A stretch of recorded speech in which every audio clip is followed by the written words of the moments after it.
Hi, I'm Bill Treiber with Artistic Finishes, your technical sales and education manager. And today, up here in Minnesota, oh yeah, you betcha, welcome aboard. We're going to talk about the installation of a very highly used and continuing to increase in popularity flush stair nose in our Enduracor collection. That's our SPC composite with the highly water resistant finish on a wood veneer. Now this particular profile gives you a full radius bullnose identical to what you get in a full thickness tread. And of course it's designed to be flush, so let's get into that a little bit. What you have here in front of you is our 283. This is an overlapping stair nose, very similar in profile and design, but designed to be overlapping, particularly for that top floor, that top step where you have a floating floor. Our 059, which is the adjustable stair nose, and this particular floor, of course all of these are multi-layer floors, this one is almost 10 millimeters, so it gives you that opportunity, but you could go down to 2 millimeters or up to 20 millimeters with this particular profile. This profile is really designed in that 6.5 to 10 millimeter range. The floor that we're going to be putting in with it today is an 8.5 millimeter WPC. I always use the term multi-layer floor, the common term for any floor with a polymer composite in the middle layer. Okay? And this floor, when laid down in terms of thickness, you'll find that it lines up where right now it's a little higher than the profile itself. Now we're going to be adding adhesive to this, and of course we're going to be adding adhesive to this, and we want to get that level so that when we're done it's flush.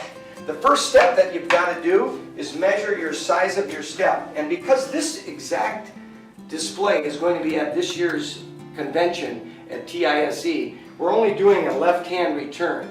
So we're going to take and start with the measurement across to our other end here, up to where our setback is on the stair nose at 27 7/8. Right? And then we're also looking for the distance back so we get the right width cut on our floor off the front. And that's just shy of 6.5. Now there, what I always recommend is, of course, if you cut it a little bit wide, you don't have to worry about coming up short with your front profile.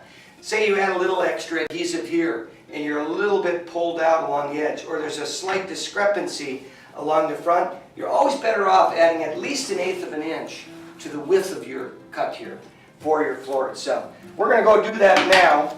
Okay, we're out in the shop. First we're going to cut the flooring itself. Now we've got our measurement that we got from the step, right? We're going to have to make 2 cuts because we need to eliminate the belinge click or any of the extra material that you have on it when you're doing a step. You won't need any of that. So what we're going to do is we're going to cut this. I've got it set up for the 2 cuts. We're going to make the first one just to get as little off of there as possible.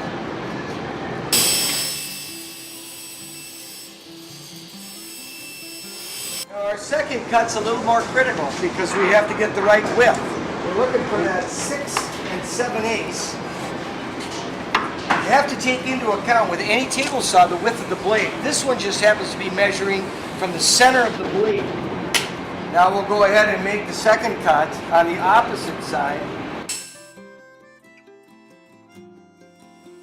Our next cut is the actual material itself. Okay? What you're looking at here is a 45-degree cut on the left side.